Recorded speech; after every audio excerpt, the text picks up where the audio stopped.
Welcome to Future Foodcast. I'm Pamela Miller, your host. Thank you to our sponsor, Farm to Plate. They are creating tomorrow's food business ecosystem today.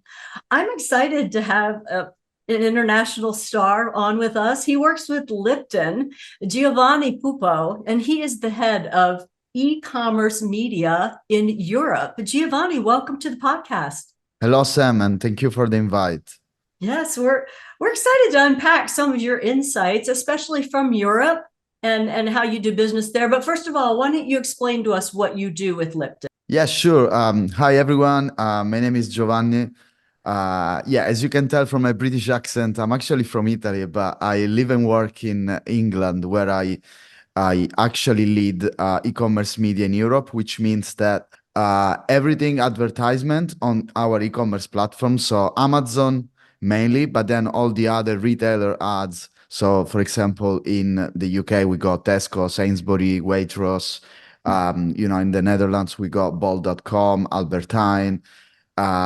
In France, we got Carrefour and all the other, I would say, retailers, traditional retailers today are also selling online, right? So everything advertisement, is kind of managed and overseen by me. Yeah. So looking forward for our conversation today. Yeah, that is a lot of responsibility with all the different countries, the different formats, and might I say that e-commerce has exploded in recent years. I think, especially with the pandemic, Giovanni, right? Because a lot of people that wouldn't have shopped online, they wanted to go and touch what they were buying. And when they purchased something, now that they didn't really have a choice for a time. And so they changed their habits. Have you seen a big jump? Yeah, no, I agree. I agree. I feel like for us, it's a little bit different because, of course, we are groceries, right? So we are Yeah. fast consuming goods. I feel like even before the pandemic, people, I mean, e-com in terms of like clothing, electronics was already huge, right? Think about, the Amazon peak was all about, like electronics, right? Then you have Yeah. all the other, e-commerce selling clothing, which was already huge. But then I feel like during the pandemic, and then people actually realized that they needed to, grocery shopping online, right? Of course, we got countries like UK that was already doing it, but I feel like countries like Italy, Netherlands, France started doing it properly during the pandemic. So we Mm. realized that it's not just easier, but sometimes even more convenient to buy online, right? So yeah, here we are. Well, those of us who have gotten used to it really feel that way. I still like to go to the grocery store for fresh foods, but honestly, for the products that Lipton offers, I'm great ordering it and having it delivered. Yeah, to be honest, like in England, when I discovered grocery shopping online, which was a few years ago, where you also have some aggregator, right? So in the UK, you go Ocado, which is a cool aggregator. So essentially, it's putting all the retailers together. I find it more convenient because, I feel like when you are on your laptop, you can make wiser decisions, right? Because you focus on the price, you have visibility of everything, because you can actually filter by category, by price. I feel like you save more money online, or at least it's my perception, So I find it easier. And then I give you an example. Okay. I love bottled water, right? Okay. Mostly sparkling. And of course, going to the supermarket and buying like 20 bottles, it's a proper job, right? You need like a team of people to help you for that, right? Where just few clicks online, you get it on and it's done, right? And for the same price, by the way. So I feel like, yeah, it's great. Yeah, well, it is great. And you do get to do a little bit of competitive, some comparison shopping. I think that's one of the benefits that you're talking about there. You have all the information at your fingertips, so you can really do a good job seeing what's available and what you might be able to get. And it sure is easy. But how do it's a really crowded marketplace, though, especially in the categories where you have product. How do you differentiate yourself to the consumer? Like, what's your approach to the e-commerce advertising, and probably different in different countries, I would imagine. Yeah, no, it's a great question. I feel like everything starts with content, right? Because of course, when people talk about advertising, they think that advertise can they think that advertising can fix everything, which is not the case, right? At the end of the day, advertising is showing the right message in front of the right people at the right moment, right? But it's all about the message, right? So I'm a big fan of storytelling. I'm a big fan of content creation.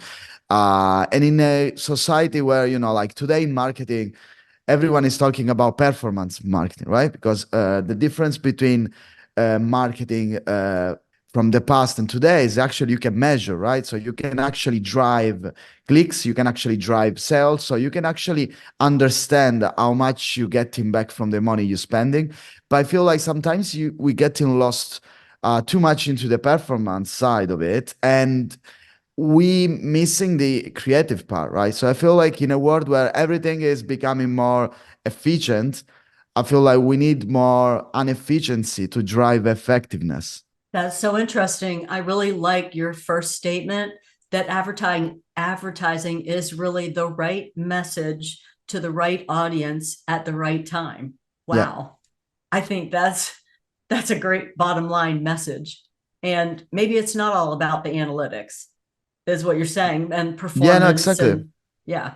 And Exactly. It's not just about the numbers. Let's remember that behind those clicks, there are people that have needs, they have dreams, and they looking to do something with your product, right? So, us at Lipton, for example, one of our best brands is Packa Herbs, which, it's a pretty cool one. It's not just tea, it's like infusions. It's oh, actually, all about herbs and the power of, the nature, right? yeah. In your cup. So is a chamomile that help you sleep, is ginger and all the other herbs that help you stay awake, or simply like digest. So I'm a big fan of the power of herbs behind just tea in general, right? And I feel like you're actually helping people, and I feel like when you focus on what you're doing first, then the sales, the ROAS comes after, right? So I think we're doing pretty good. We have two type of offering, of course.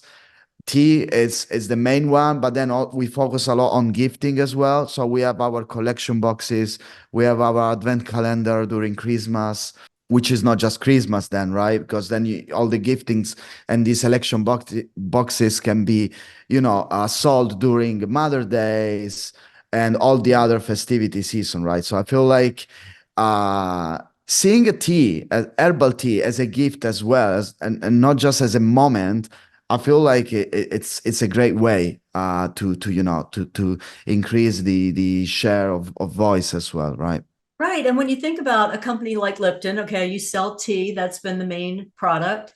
And now you talk about the health benefits of some of the herbal teas. Not only that, then you've gone a step further in assisting people to gift that to the ones they love. They can gift essentially the gift of health. It's giving a whole other, really, I would say, consumer, somebody looking for a gift. Normally, I don't think about giving a tea as a gift, but I also live in the United States, and I realize that maybe we're not as big of tea drinkers as maybe over in Europe or some of the other countries where you are right there. And I'm usually making cold tea with my iced tea. I'll brew it and then put it in the refrigerator and have cold tea. I have the Lipton family size tea bags here in the United States that I make that with. But I love the whole idea of expanding how you're advertising about it, how you're sharing with the consumer different ways for them to utilize your product. Yeah, and for example, in the US, we got Tazo, which is pretty big, and as you Oh said, it's yeah. focusing more like on the cold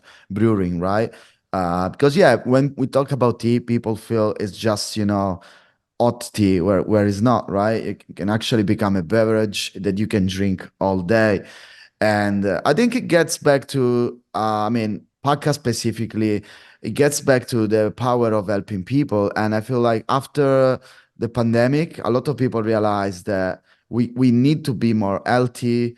And I see the new generation being more healthy, to be fair. I see I see a lot of like new offering coming out. For example, in the alcohol industry, you see the alcohol-free beers, alcohol-free gins that are becoming huge, right? So Yeah. this is actually reflecting the new generation needs in terms of like being more self conscious, more health conscious, right? And Yeah. yeah, I think this is great.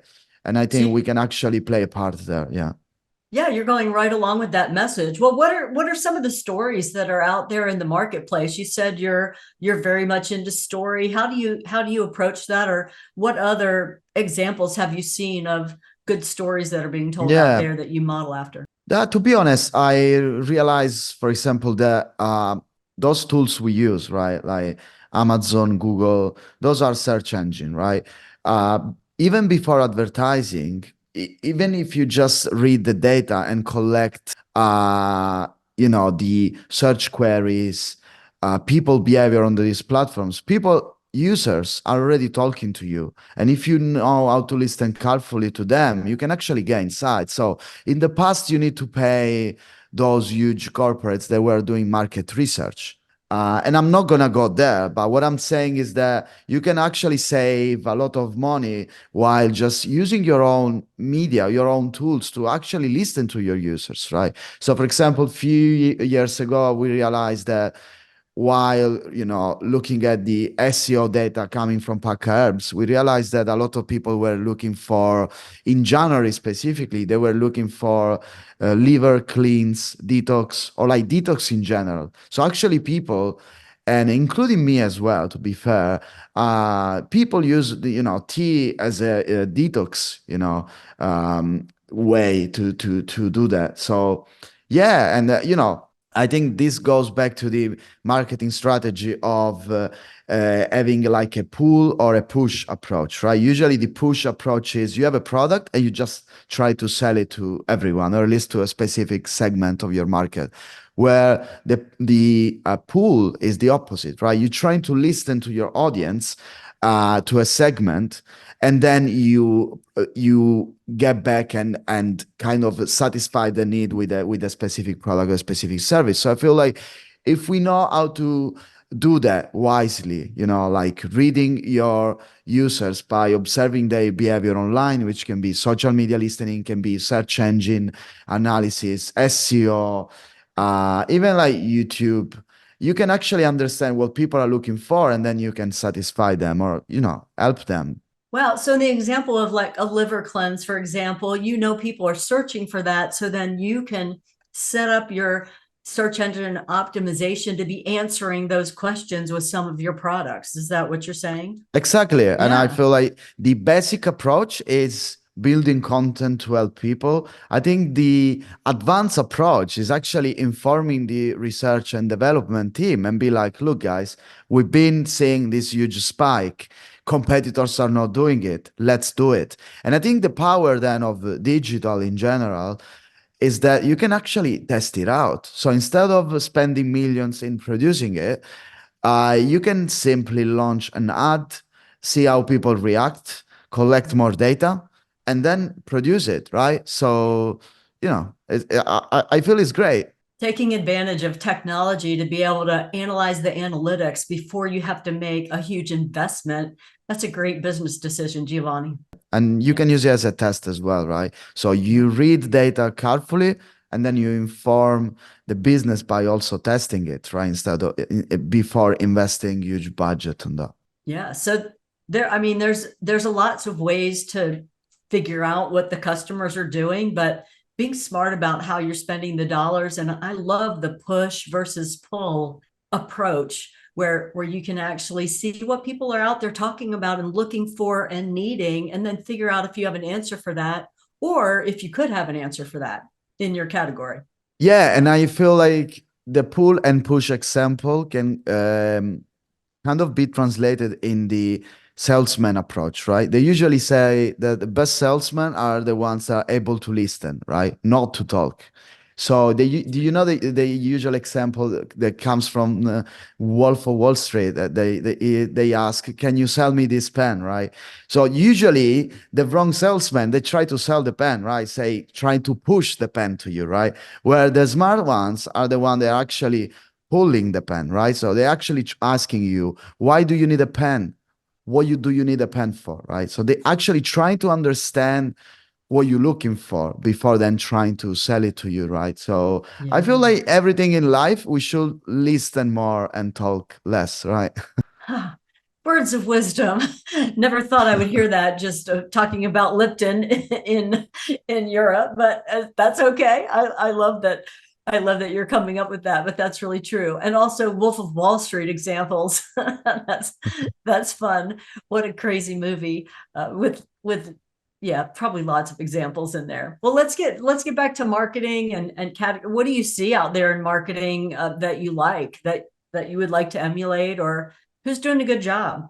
Not that I want you Yeah, to tell me, but I feel, I think what I really like is when brands are actually very consistent. So I love when brands have an approach that I define on three pillars, which is always on, full funnel, and consistent. So always on, because I feel like a lot of brands are trying to change campaigns and start up campaigns every week, every month. And this is not how platform works, right? Because the algorithm needs up to 3 weeks to start learning, right? After the learning phase, then they start playing well, right? So you need to leave it for a minimum of like 3 months, right? First.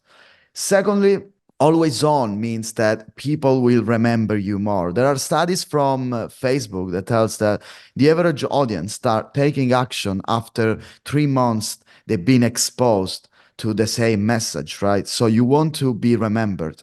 So in order to build this mental availability, you need to be always on. Then you need to be consistent because I feel like repeating the same message. If you think about it, brands like Nike, they have, or like Adidas, Red Bull, right? They have so much money. They could change the message every minute, right? But instead, they keep the same message for years. So like, just do it. Nothing is impossible. Red Bull give you wings, right? I feel that's key because in a society where we are overwhelmed about a quantity of messages, because like if you think about it, in the past, you need to be a millionaire to buy advertising at the Super Bowl. I mean, Super Bowl is still so expensive, right? But like, yeah.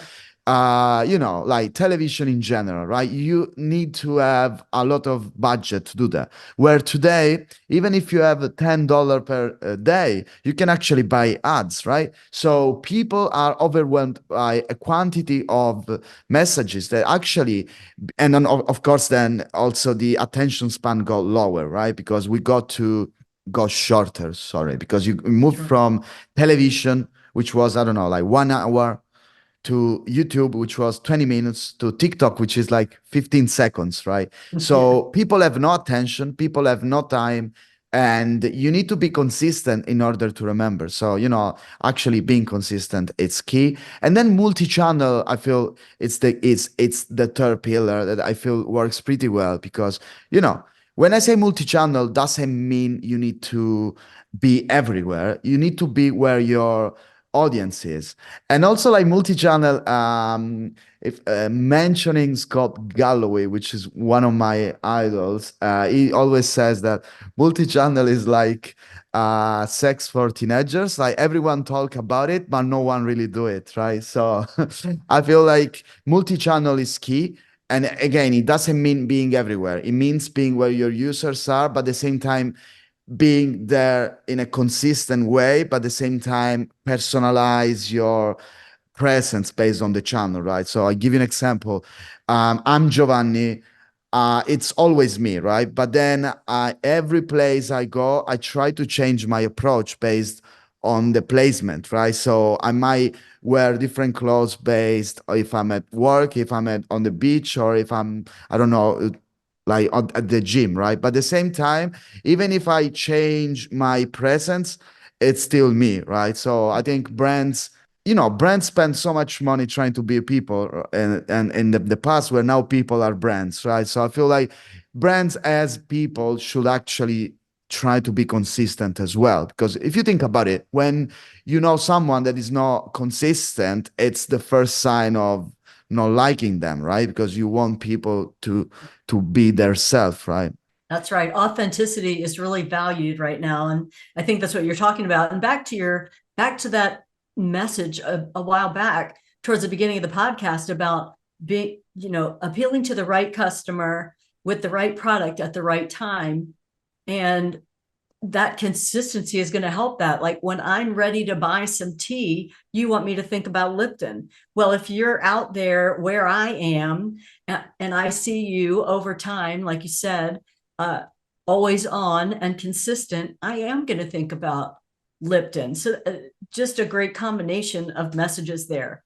Well, tell me about the differences between, because you have a really broad market, Giovanni, in Europe with different countries. Are there differences in how you approach those markets because the people consume your product differently, or how does that work? Yeah, I mean, definitely. I mean, spoiler everything, but to give you some insights, Yeah. seasonality, for example, right? Seasonality is key. If you think about it, Italy is a much hotter country than the UK, right? So Italy will definitely consume less tea. But it's not just about consuming less tea, it's also about when do they drink tea, right? So I feel like the cultural aspect is very important. I mean, British uh, people drink more tea than Italian people, definitely, right? But at the same time, Italian people might perceive tea as a more like a benefit-oriented product, right? So to be honest, I'm Italian. I don't drink tea culturally, right? I drink coffee, but at the same time, I drink chamomile to go to sleep, right? Yeah. And I might drink green tea when I want to feel awake. And I also know that green tea helps you lose weight as well, right? So, you know, everyone has different motivators. Then Interesting. you can actually kind of put people together based on interest and based on traits, right? And nationality is one of those, right? So, for Yes. example, Italy, it's less heavy drinker. French people actually do drink tea, in the Netherlands, it's pretty cold. So, even if Yeah. it's not that cultural, people drink tea as well. Same for Germany. So, different people Yeah. do different things.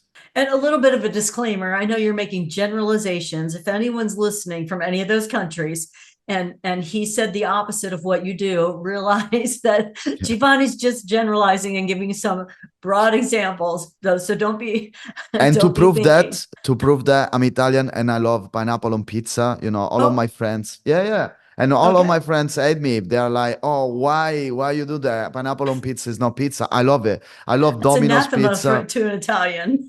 I love Domino's pizza. I love Pizza I Hut. love it. So to be honest, like everyone is different, right? So That's of right. course they usually say Italians drink espresso. I prefer Americano. I prefer sushi than pizza. You know what I Okay. mean? Yeah. So I'm different, right? So of course then you can say that most of Italians prefer pizza than sushi, but then I prefer sushi than pizza, right? So Yes, and to your point, you're going to consume what you want to consume, and you're going to appeal, certain stories are going to appeal to you in the advertising realm, and you still get to make your own choices. But I've really enjoyed kind of diving into the psychology behind how you think about advertising, and especially in the e-commerce space, and especially with a company like Lipton. It's a fairly crowded space, and how you differentiate yourself with your consumers. It's been really insightful. I really appreciate that. Before we go, is there anything else you'd like to share with our viewers and listeners, Giovanni? I mean, I've beside my primary job, which is of course working for Lipton, Yeah. just started my YouTube channel, which is Oh, called A Glass of Marketing with Joe. So essentially, it's talks about marketing, personal and professional growth as well. yeah. Adding a little bit of wisdom as you mentioned. So kind of mixing life and work together, which I think is the key and is the definition of success in my opinion, while of course drinking a glass of wine, which makes it a little bit more fun as well. Oh, while drinking a glass of wine. That's great. So it's kind of like let your hair down and let's talk about different Yeah. marketing concepts And I So feel, I feel like the glass of wine is the perfect metaphor of successful people because all these successful people I met are like a glass of wine. A glass of wine is fun because got alcohol in there, right? But at the same time, a glass of fine wine has a lot of studies in there, has a lot of discipline in there, has a lot of culture in there. So I think it's the metaphor of successful people. They need to know how to have fun while, of course, having content and knowing what they're talking about, right? So, being university smart and street smart as well. huh, And yeah, so every talk, which is not really an interview, so every episode is a talk with different people. We speak about different topics, and it's a mix, yeah, of wisdom and work.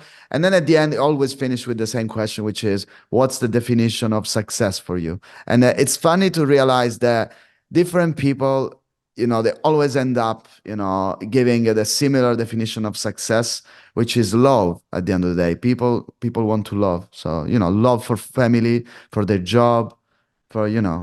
for everyone, which is great because I think what I really want to live with that is that we all need love in corporates and in families because, at the end of the day, corporates are like families. And Yeah. if we know how to work on ourselves more, we can actually, improve our lives and other people's lives, right? So true. Thank you so much, Giovanni. Thank you for And having to me. our viewers and listeners, if you have enjoyed this time with Giovanni and want to make a comment about it, we do listen to what you're saying. We answer you back. We would love to have you join us for next week. Subscribe to our podcast. We would love it. And please engage with us. Until next time, I'm Pam Line-Miller. Thanks for listening to Future Foodcast. Future Foodcast is powered by Farm to Plate, the leading food blockchain platform. Subscribe on YouTube or wherever you listen to podcasts to stay up to date with the very latest innovations in the food industry.